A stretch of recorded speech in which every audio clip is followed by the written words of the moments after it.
خلينا نتفق ان الاعلانات جزء مهم جدا من رمضان بيبقى جزء كبير منه للعباده، وباقي الاجزاء بتكون اجواء. والاعلانات جزء لا يقل اهميه عن المسلسلات والحلويات والمشروبات واللمه الحلوه، لان الاعلانات بتعيشنا في مود رمضان بجد، وما ينفعش تتجاهلها او تستهتر بيها، لان في مئات من الناس بتشقى شهور وتبذل مجهود وفلوس عشان يقدموا لك ابداع حقيقي في دقيقه او في دقيقتين تبسطك وتعيشك اجواء الشهر، يعني مش مجرد دعايه. وانا في الفيديو ده هعمل لك تحليل سريع لابرز الاعلانات، وهقول لك ايه اكتر الاعلانات كانت لافتة للنظر، وانهي احسن اعلان على المستوى الاخراجي، وانهي احسن اعلان على المستوى الغنائي، وانهي احسن اعلان على المستوى الغنائي والاخراجي مع بعض. يلا بينا.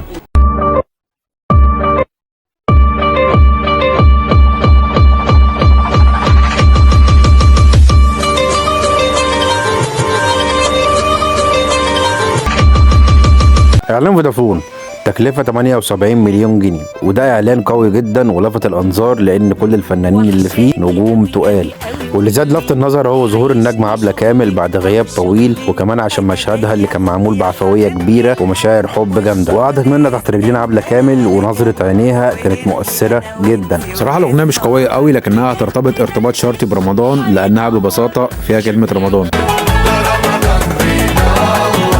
واللي محليها هو الغناء الجماعي لعدد النجوم. وبعدين الواد ده بيعزز لب ليه على الفطار، وكالعاده ظهور امير بيكون ظهور خاص ومشهد معمول له مخصوص بمنتهى النزاهه. يظهر الكينج وهو قاعد في مسقط راسه اللي هي النوبه طبعا، وامير راكب قطر النوم بتاع اسوان ورايح له، وشطات النوبه كانت لوح فنيه. اعلان بسبب مشهد عبله كامل ياخد 8 من 10. اعلان لارش بطوله روبي، اعلان لذيذ قوي ومليان بهجه زي ما روبي عودتنا في اغانيها واعلاناتها.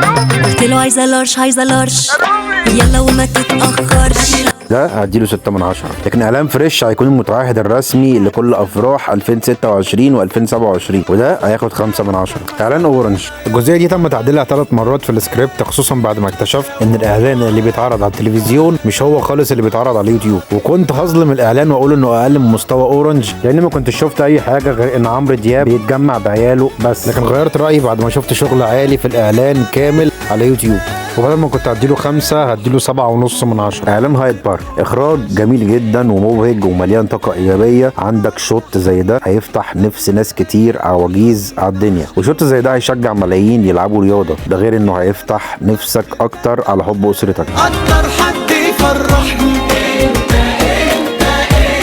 والاغنيه حلوه جدا، فده هياخد 9 من 10. نيجي للجمال بقى، اعلان وي بتاع اليسا. الاعلان ده مليان تفاصيل كتير، كل ما تركز تفهمها، وده يدل على احترافيه الاخراج طبعا. يعني الاعلان بيبدا باتنين اخوات امهم من الصم والبكم، وده طبعا دعم معنوي للصم والبكم، والبنت في كليه فنون جميله، والشاب مدرس موسيقى. بيعمل ترشيح غنائي وبيسجل اكتر من اسم، وده طفل من الاطفال اللي قدمت وهو عايش مع جده وجدته اللي بيحبوه قوي ويراعوه عشان باباه ومامته مسافرين بره. والمناسبه الطفل ده اسمه علي. هنا خد بالك من العربيه اللي بتفهمك ان جده راجل برنس من زمان ومحتفظ بوضعه الاصيل من الشياكه. وهنا بيظهر الناحيه الثانيه بنت مش عايزه تنزل المدرسه، وبتظهر مع صاحبتها المقربه اللي هيكونوا هما الاثنين سبب ان اهاليهم يتعرفوا على بعض ويحبوا بعض. وهنا الولد خارج مع جده وجدته من صلاه العيد، ولو خدت بالك هي شوطات مدتها ثانيه او 2 بالكتير، بس فيها حياه كامله. وهنا ابو وام البنتين بيتخطبوا، وفكره زواج المطلقين والقرابه دي كانت حلوه ومشجعه للناس اللي غطاهم التراب بسبب الخوف من كلام الناس، واول مره تتعمل في اعلان تقريبا. وبجد البنت دي خطفت قلبي قوي. عندك مشهد زي ده مزروع فيه حب وعفويه جامدين جدا. وهنا المدرس بيدربهم على الاغنيه اللي هتكون في حفله اخر الفيديو، والاغنيه دي تشغلها لما حد يشتمك، يعني مثلا لو سايق العربيه وكسرت على حد وشتمك تقوم معدي من جنبه وتشغلها. وهنا امه مش قادره تسمع الاغنيه يا عيني، فهو ما نساهاش وقرر يعبر لها تعبيرات حركيه. ولو اخدت بالك ان لون الموف بيشترك في كل فريم، يعني لو ركزت مثلا في لون البلالين، لون اضاءه المسرح، لون البلوزه بتاعت البنت وغيره، ده طبعا لون اللوجو بتاع شركه وي. اما العامل المشترك بينهم كلهم هو الفن، يعني الولد بيغني وجده بيعزف عود والبنت رسامه واخوها موسيقي والبنات الصغيره بيمثلوا. والاعلان كانه فيلم قصير بيحكي حكايه اكتر من شخص في شويه ثواني. بجد تحيه للمخرج كريم الشناوي على التحفه الفنيه دي، والاعلان ده ياخد 10 من 10 مع مرتبه الشرف. اعلان مصلحه الضرايب. يا تاجر يا صانع. مش عارف ليه بسمعها يا تاجر يا صايع، اختاروا الكلمات يا جماعه بعد اذنكم، وده خارج المنافسه. اعلان كوتونيل، وما كنتش ناوي اتكلم عن اعلان كوتونيل واللي زيه، لكن عجبتني فكره طريقه الغنى التسعيناتي دي، واي حاجه قديمه بيتعاد احيائها بحترمها جدا، لكن ده برضه خارج المنافسه. اعلان مصر الخير، صوت حمزه نمره مريح للاعصاب وفي طاقه ايجابيه تخليك عايز تقوم تعمل خير دلوقتي. وعجبتني فكره الاعلان في خيام غزه، مش بس طلب التبرع ليها، وده هياخد 7.5 من 10. اعلان بنك مصر، تحيه لاداره التسويق اللي كل سنه بتعمل اغنيه لمصر انا ابن مصر او لشحن طاقتنا الايجابيه، يأسي خلاص كسرت عيني. والاعلان بيبقى هدفه هو الدعم المعنوي للكل، سواء عامل او موظف او صعيدي او ساحلي، صاحب اعاقه او رياضي او عجوز او طفل. وكل شوت بياخد وقت تحضير كبير، وكلها شوتات مختلفة تماما وأماكن مختلفة عشان عينك ما تلحقش تجيب كل العظمة وتتفرج تاني. والسنة دي كلام الأغنية عن المغتربين اللي هم أكتر ناس بيحسوا بقيمة الدفى والعزوة والخير اللي في البلد. بس في الحتة دي العسيلي كان بيتحايل على مصر لدرجة إنه كان هيعيط لها. ده انتي حتة مني وانا حتة منك طبق الاصل. بس بجد أداء يحترم، والإعلان لا يقل أهمية عن الأغاني الوطنية الكبيرة. باختصار إعلان مصري أصيل مشرف وطالع مننا، وده ياخد 8.5 من 10، وما ينفعش أدي إعلان مصري أصيل أقل من كده. إعلان البنك الأهلي كفكرة وكلمات أغاني أقل من السنين اللي فاتت، لكن وجود تامر محليه طبعا، خصوصا إن صوته هنا رجعنا لصوته من 20 سنة. لكن البنك الأهلي دايما بيعمل إعلانات قوية، خصوصا إعلان رمضان 2025 اللي كان تاريخي بجد، لكن السنة دي أقل شوية وهياخد 7.5 من 10. لكن إعلان اند اللي هي كانت اتصالات، تامر حسني تحس انه عامل عمليه تجميل في زوره، او شايل احباله الصوتيه وحاطط اوتار كمان، ده غير ان الصوت معمول له ساوند افكت معلي ليفل الحلاوه. اما ده بقى اسمه سانت ليفانت، مطرب فلسطيني، كنت سمعت له اغنيه عن غزه حلوه قوي اسمها ديره.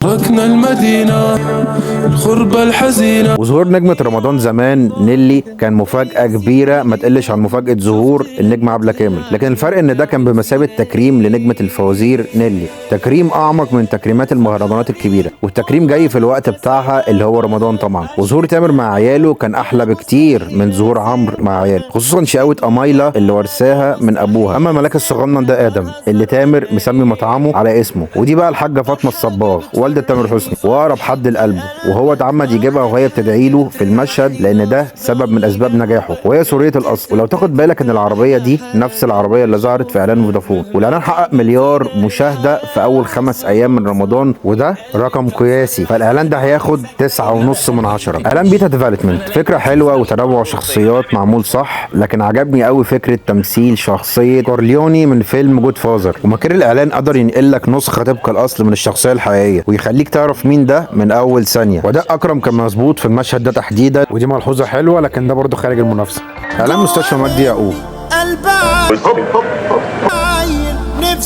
انا سمعتها غلط في الاول، والاغنيه حلوه لكن اقل من مستوى حسين الجسمي اللي متعودين عليه، فالاعلان هياخد 7 من 10. اعلان تاج مصر، كل ده ومش عايز. اغنيه تامر عاشور طبعا لازم تكون حلوه، والاعلان عائلي، النظرات بتتكلم يا جماعه بجد، المشاهد دي بتخلي الواحد عايز يتجوز ويخلف وعياله يدخلوا الجامعه ويصاحبوه ويتجوزوا ويبقى عنده احفاد دلوقتي مش بكره، مجرد بس ما يشوف الاعلان ده هديله 9 من 10. اعلان العاصمه الاداريه، اعلان استعراضي غنائي مشرف جدا، مدير تسويق شركه العاصمه قال لك احنا عايزين اعلان اقوى من اي اعلان، فهات لي فنانين كتير قوي بقى، بس مش هات فنانين وخلاص، كل فنان له سبب بيعبر عنه جوه الاعلان. يعني انوشكا مسيحيه فهتلاقيها بتتكلم عن الكنايس هناك، ومنى عبد الغني عشان محجبه فهتلاقيها بتدل على الجوامع، وكمال ابو ريا وابراهيم عيسى بيعبروا عن الثقافه، اسعاد يونس ماسكه يافطه فيها شارع السعاده، وغيرهم من المشاهير المختلفين. فتسكين الادوار كان ممتاز بصراحه، وطبعا وجود تامر في البطوله كان هو الكريزايه اللي على وش التورته.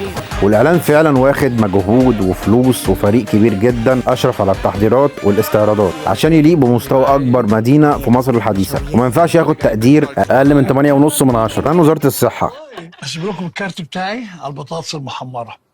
جود لك يا جماعه، انجوي يور ميل، انا بقى يعجبني جدا اي عمل مفيد وهادف زي ده. مش بس كده، ده دمه خفيف جدا، وهو مش معمول عشان يزود مبيعات منتج معين، لكن معمول للتوعية الصحية وبس. واخيرا لقيت حد يأيد كلامي ويقول للناس ان في اصناف اكل معينة هي سبب رئيسي لامراضكم، لكن المرض مش صدفة زي ما انتم فاهمين. وصوت معلق الفويس اوفر هو الصوت المصري الاصيل اللي ودننا حافظاه وبتحب صوته قوي وتقدر تميزه بسهولة. حبيت اشجع الفكرة، لكن الاعلان خارج المنافسة. اعلان وادي دجلة. وادي دجلة عودتنا على اعلانات حلوة وكرييتيف، مش مجرد اعلان. وفكرة الاعلان حلوة قوي خصوصا للناس اللي من سن ال 30 او داخلين على ال 30 زي حالاتنا. لسه معدي 30 مين طلع له شعر بيضة من يومين. والاغنيه دي هتكون اساسيه في كل اعياد ميلاد شباب السن ده الفتره الجايه. وطبعا كاريزما عصام عمر وخفه دمه مغطيه على اي حاجه، ما عدا صوت ماجد الكدواني اللي كان اضافه كبيره. 7.5 من 10. اعلان مستشفى الناس اللي نايمونا وعملوا اعلان غلبان قوي ما فيهوش اي حاجه عشان يفاجئونا باعلان تحفه يوم 6 رمضان، يعني بعد كتابه الحلقه دي بايام، والاعلان اكتسح. لو بينا يا واد يا بختك عمرك ما تكون لوحدك. ولو خدت بالك نبره صوت تامر هنا متغيره عن نبره صوته في باقي الاعلانات، والنبره المره دي مميزه قوي، وده بيخلق اختلاف يخليك ما تملش من تكرار الصوت في الاعلانات وتحس ان كل اعلان بشخص تاني. وبالمناسبه هو اتبرع باجره كله للمستشفى. كلمات حلوه قوي واخراج واقعي ومشاهد حقيقيه باطفال معافين حقيقيين مش تمثيل. 10 من 10 طبعا.